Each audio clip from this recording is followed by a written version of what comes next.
بسم الله الرحمن الرحيم. الحمد لله الذي أنزل على عبده الكتاب ولم يجعل له عوجا قيما لينذر بأسا شديدا من لدنه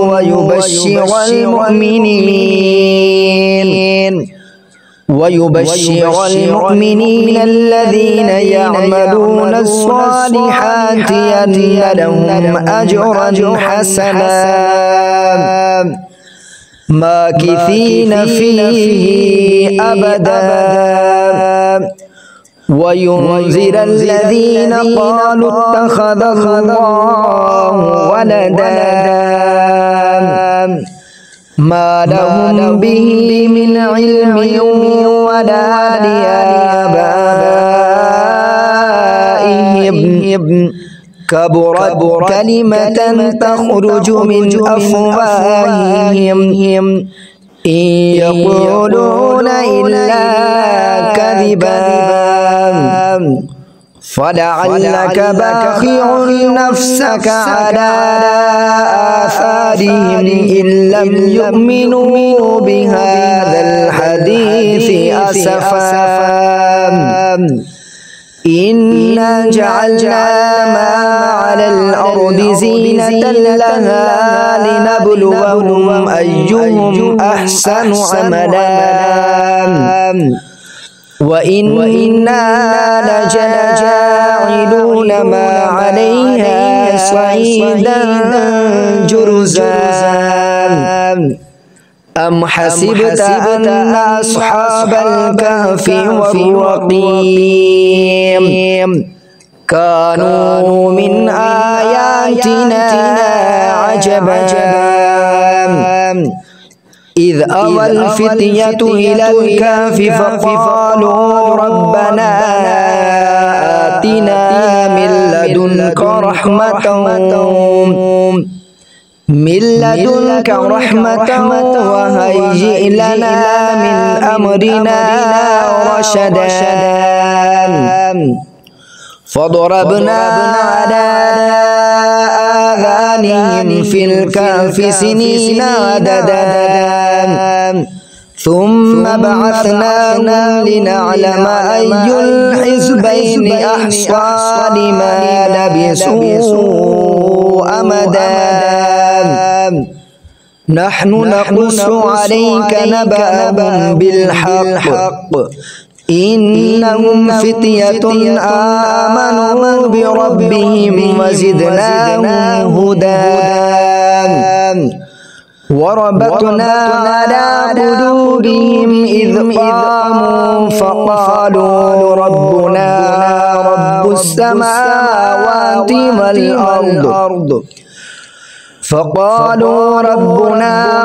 السماوات والأرض لن ندعو من دونه إلها لقد قلنا إذا شططا هؤلاء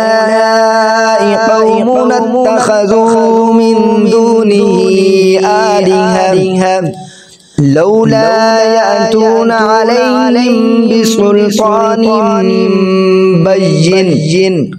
فمن أظلم ممن افترى على الله كذبا وإذ اعتزلتموهم وما يعبدون إلا الله فأووا إلى الكهف ينشر لكم ربكم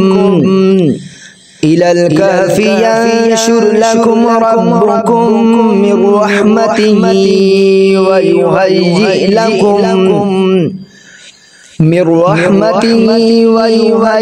لكم من أمركم مرفقا وترى الشمس إذا طلعت تزاور عن كهفهم ذات اليمين وإذا غربت تقرضهم وإذا غربت تقرضهم ذات الشمال وهم في فجوة منه ذلك من آيات الله من يهد الله فهو المهتد ومن يضلل فلن تجد له وليا مرشدا وتحسبهم أيقاظا وهم رقود ونقلبهم ذات اليمين وذات الشمال وكلبهم باسط ذراعيه بالوصيد لو اطلعت عليهم لوليت منهم فرارا ولملئت منهم رعبا وكذلك بعثناهم ليتساءلوا بينهم قال قائل منهم كم لبثتم قالوا لبثنا يوما أو بعد يوم قالوا ربكم أعلم بما لبثتم فابعثوا أحدكم بورقكم هذه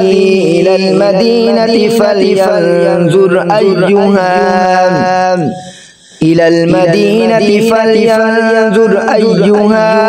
أزكى طعاما فليأتكم برزق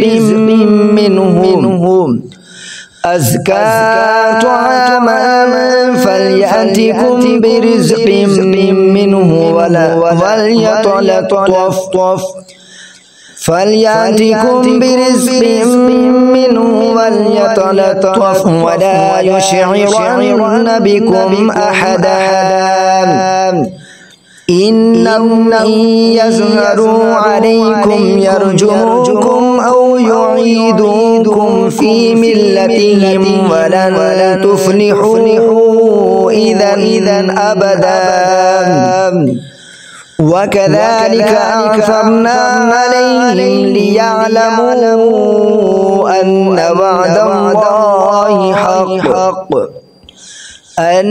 وعد الله حق وأن الساعة لا ريب فيها إذ يتنازعون بينهم أمرهم فقالوا ابنوا عليهم بنيانا ربهم أعلم بهم قال الذين غلبوا على أمرهم لنتخذن عليهم مسجدا سيقولون ثلاثة رابعهم كلبهم ويقولون خمسة سادسهم كلبهم رجما بالغيب ويقولون سبعة وثامنهم كلبهم قل ربي أعلم بعدتهم ما يعلمهم إلا قليل فلا تمار فيهم إلا مراء ظاهرا ولا تستفت فيهم منهم أحدا ولا تقولن لشيء إني فاعل ذلك غدا إلا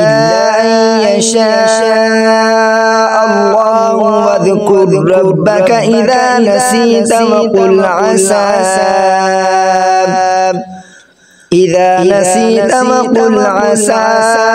أن يهديني ربي لأقرب من هذا رشدا ولبثوا في كهفهم 300 سنين وازدادوا 9 قل الله أعلم بما لبثوا له غيب السماوات والأرض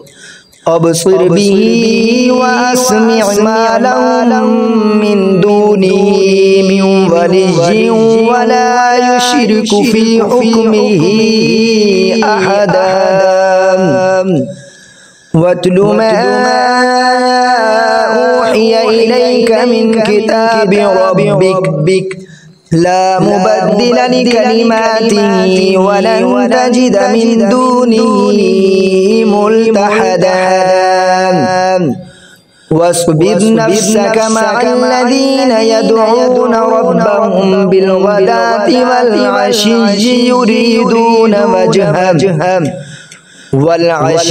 يريدون وجهه ولا تعد عيناك عنهم تريد زينة الحياة الدنيا ولا تطع من أغفلنا قلبه عن ذكرنا واتبع هواه وكان أمره فرطا وقل الحق من ربكم فمن شاء فليؤمن ومن شاء فليؤمن ومن شاء فليكفر إنا أعتدنا للظالمين نارا أحاط بهم سرادقها وإن يستغيثوا يغاثوا بماء كالمهل يشوي الوجوه بئس الشراب وساءت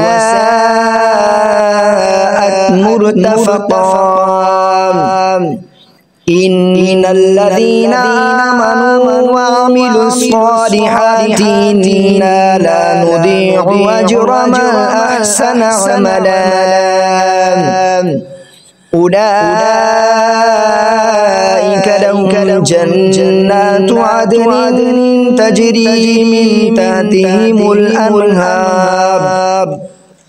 عدن تجري من تحتهم الأنهار يحلون فيها من أساور من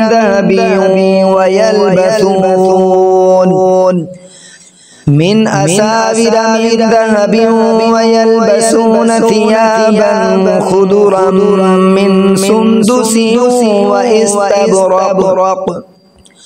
من سندس واستبرق متكئين فيها على الأرائك نعم الثواب وحسنت مرتفقا وضرب لهم مثل الرجلين جعلنا لأحدهما جنتين من أعناب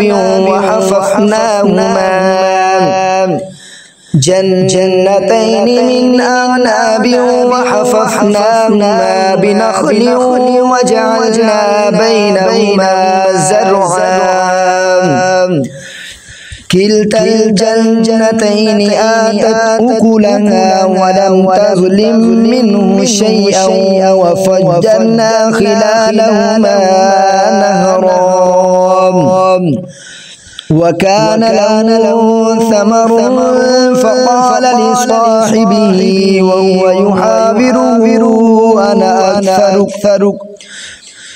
وهو يحاوره أنا أكثر منك مالا وأعز نفرا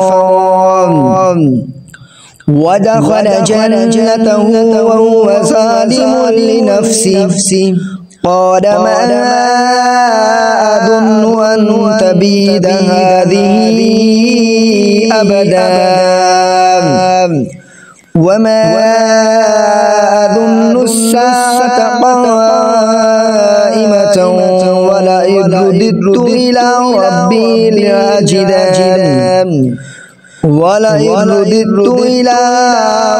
لأجدن خيرا منها منقلبا قال له صاحبه وهو يحاوره أكفرت بالذي خلقك من تراب ثم من نطفة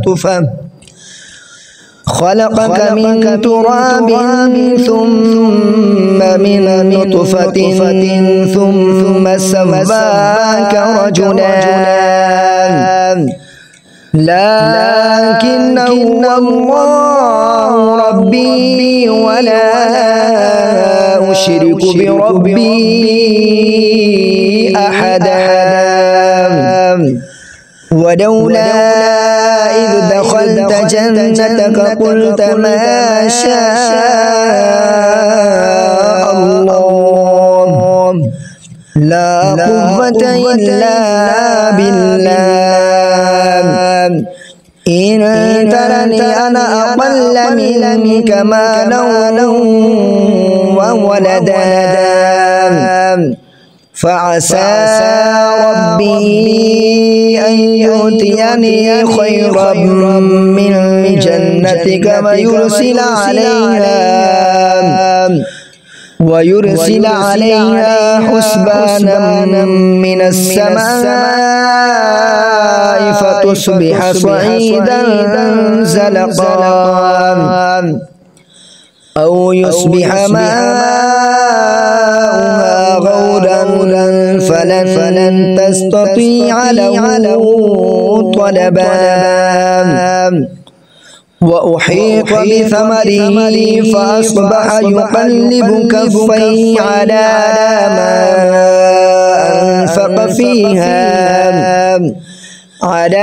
ما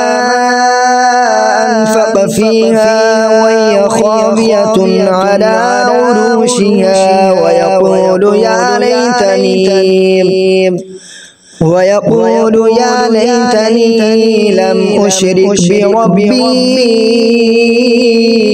أحدا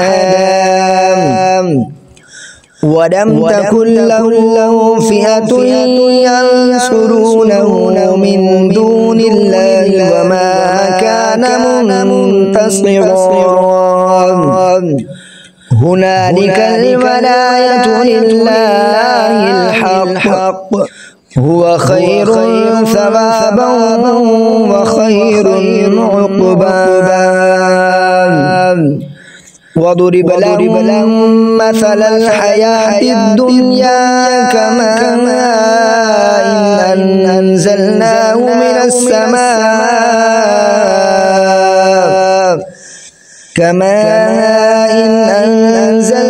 من السماء فاختلط به نبات الأرض فأصبح هشيما تذروه الرياح وكان الله على كل شيء مقتدرا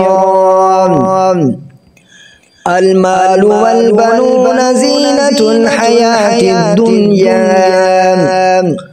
والباقيات الصالحات خير عند ربك ثوابا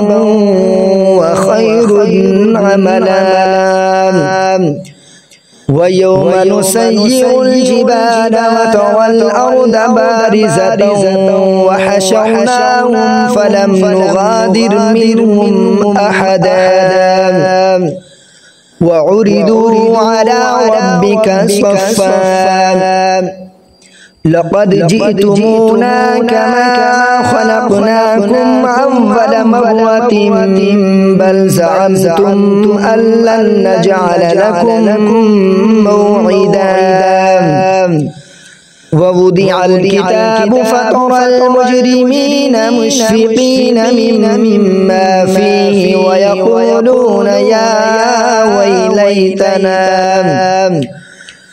ويقولون يا ويلتنا ما لهذا الكتاب لا يغادر صغيرة ولا كبيرة إلا أحصاها ووجدوا ما عملوا حاضرا ولا يظلم ربك أحدا وإذ قلنا للملائكة اسجدوا لآدم فسجدوا إلا إبليس كان من الجن ففسق عن أمر ربه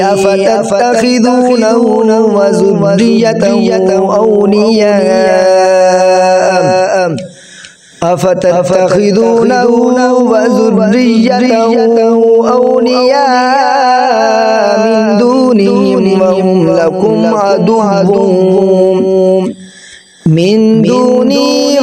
لكم عدو وبئس للظالمين بدلا ما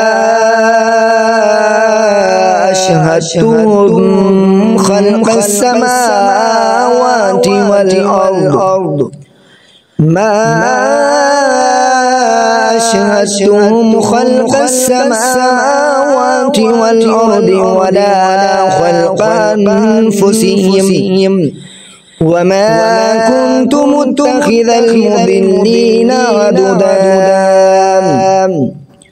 ويوم يقول نادوا شركائي الذين زعمتم فادعوهم فدعوهم فلم يستجيبوا لهم وجعلنا بينهم موبقا ورأى المجرمون النار فظنوا أنهم مواقعوها ولم يجدوا عنها مصرفا ولقد صرفنا في هذا القرآن للناس من كل مثل وكان الإنسان أكثر شيء جدلا وما منع الناس أن يؤمنوا إذ جاءهم الهدى ويستغفروا ربهم إلا أن تأتيهم سنة الأولين أو يأتيهم العذاب قبلا وما نرسل المرسلين إلا مبشرين ومنذرين ويجادل الذين كفروا بالباطل ليدحضوا به الحق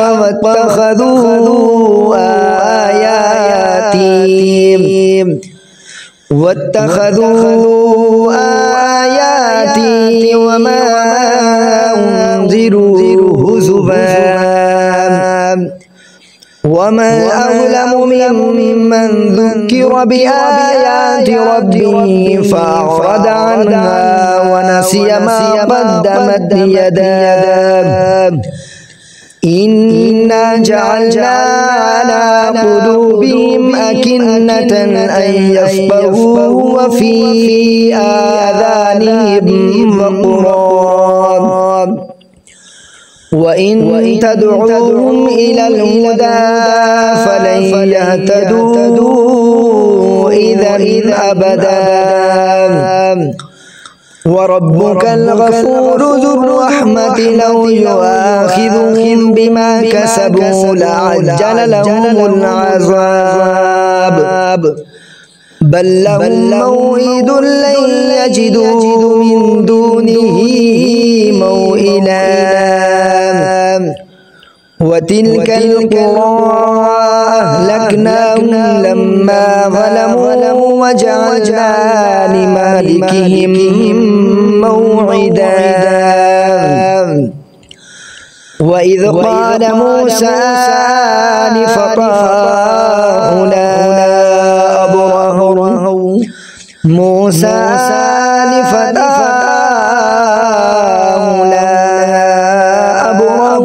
حتى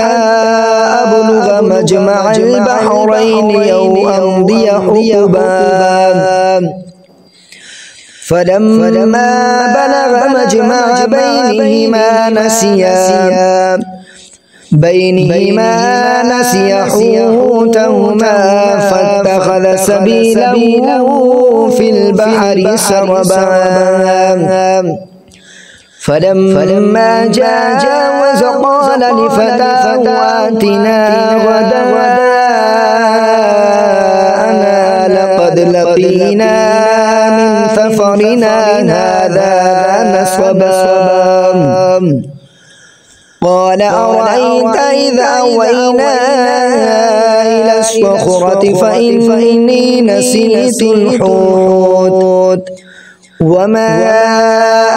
أنسانيه إلا الشيطان أن أذكره واتخذ سبيله في البحر عجبا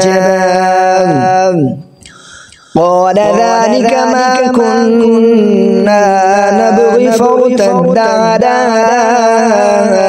آثارهما قصصا فوجدا عبدا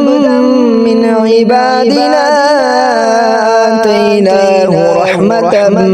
من عندنا وعلمناه من لدنا علما قال له موسى هل أتبعك على أن تعلمني مما علمت رشدا قال إنك لن تستطيع معي صبرا وكيف تصبر على ما لم تحط به خبرا قال ستجدني إن شاء الله صابرا ولا أعصي لك أمرا قال فإن اتبعتني فلن تسألني عن شيء فلا تسألني عن شيء حتى أحدث لك منه ذكرا فانطلقا حتى إذا ركب في السفينة خرقها قال أخرقتها لتغرق أهلها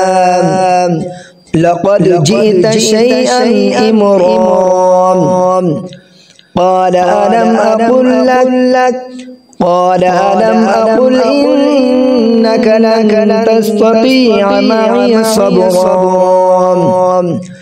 قال لا تؤاخذني بما نسيت ولا ترهقني من أمري عسرا فانطلق حتى إذا لقي غلاما فقتله قال أقتلت نفسا زكية بغير نفس لقد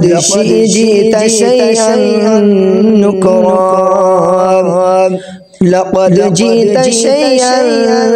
نكرا قال ألم أقل لك إنك لن تستطيع معي صبرا قال إن سألتك عن شيء بعدها فلا تصاحبني قد بلغت من لدني عذرا فانطلقا حتى إذا أتيا أهل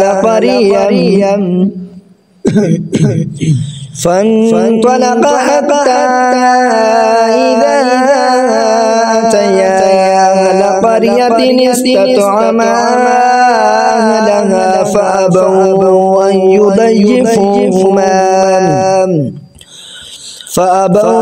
أن يضيفوهما فوجدا فيها جدارا يريد أن ينقض فأقامه قال لو شئت لاتخذت عليه أجرا قال هذا فراق بيني وبينك سأنبئك بتأويل ما لم تستطيع عليه صبرا. أما السفينة فكانت لمساكين يعملون في البحر فأردت أن أعيبها وكان وراءهم ملك يأخذ كل سفينة غصبا. وأما الغلام فكان أبواه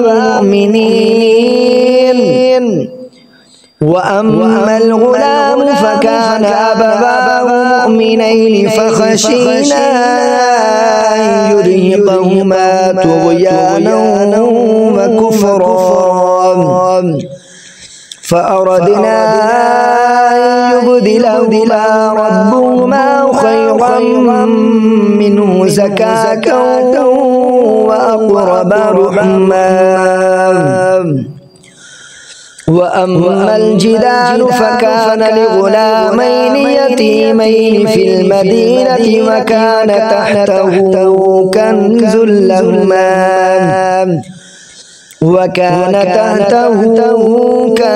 لهما وكان أبوهما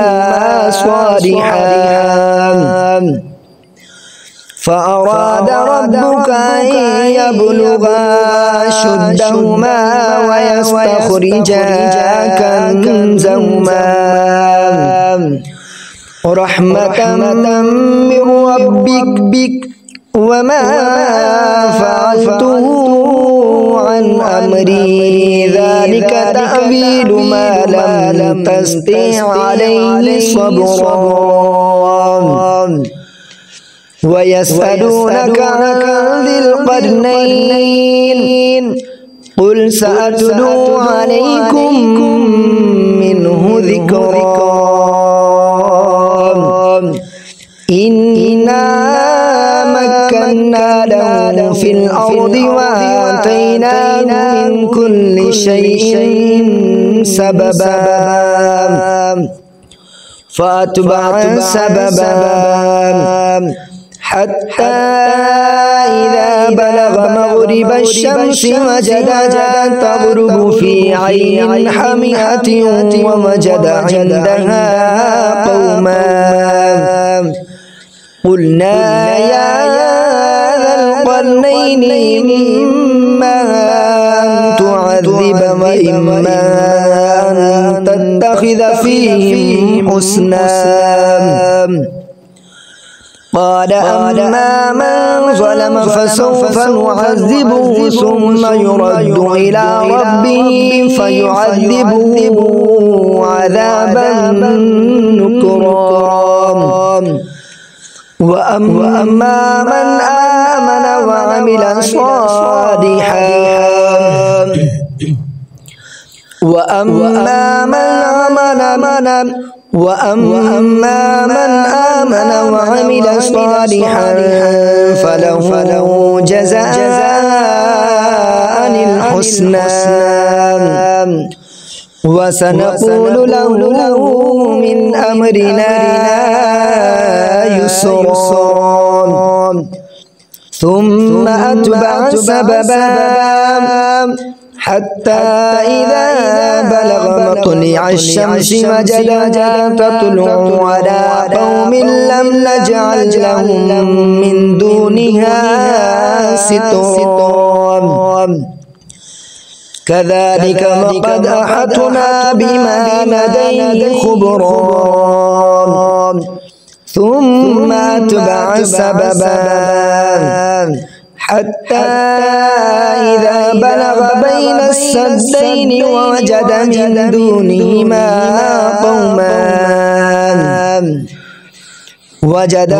من دونهما قوما لا يكادون يفقهون قولا. قالوا يا ذا القرنين إن يأجوج إن يأجوج ومأجوج مفسدون في الأرض فهل نجعل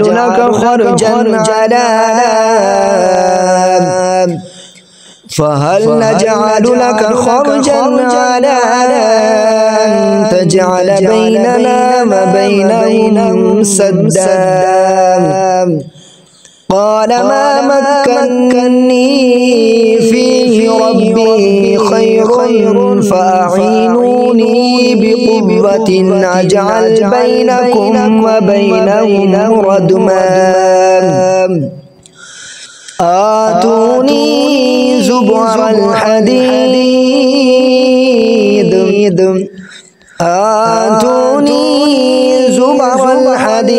حتى إذا ساوى بين الصدفين قال انفخوا حتى إذا جعله نارا قال آتوني يفرغ عليه قطرا فما استطاعوا أن يظهروه وما استطاعوا له نقبا قال هذا رحمة من ربي فإذا جاء وعد ربي جعله دكا وكان وعد ربي حقا وتركنا بعدهم يومئذ يموج في بعد ونفخ في الصور فجمعناهم جمعا وأردنا جهنم يومئذ للكافرين عرضا وعرضنا جهنم يومئذ للكافرين عرضا الذين كانت أعينهم في غطاء عن ذكري وكانوا لا يستطيعون سمعا أفحسب الذين كفروا أن يتخذوا عبادي من دوني أولياء إنا أعتدنا جهنم للكافرين نزلا قل هل ننبئكم بالأخسرين أعمالا الذين ضل سعيهم في الحياة الدنيا وهم يحسبون أنهم يحسنون صنعا أولئك الذين كفروا بآيات ربهم ولقائه فحبطت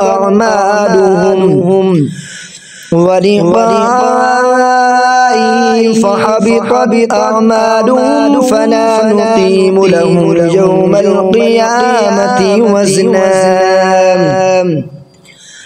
ذلك جزاؤهم جهنم بما كفروا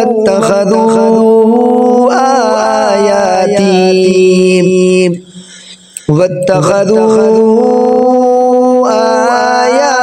آياتي ورسلي هزوا إن الذين آمنوا وعملوا الصالحات كانت لهم جنات الفردوس نزلا خالدين فيها لا يبغون عنها حولا قل لو كان البحر مدادا لكلمات ربي لنفد البحر قبل أن تنفد كلمات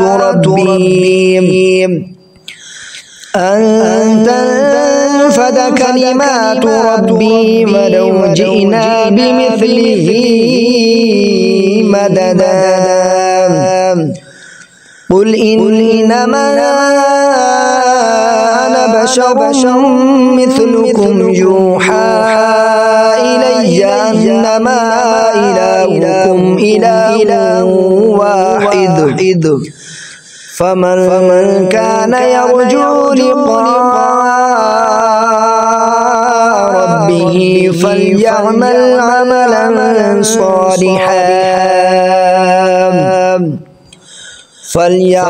عملا صالحا ولا يشرك بعبادة ربه أحدا. آمنت بالله صدق الله العظيم.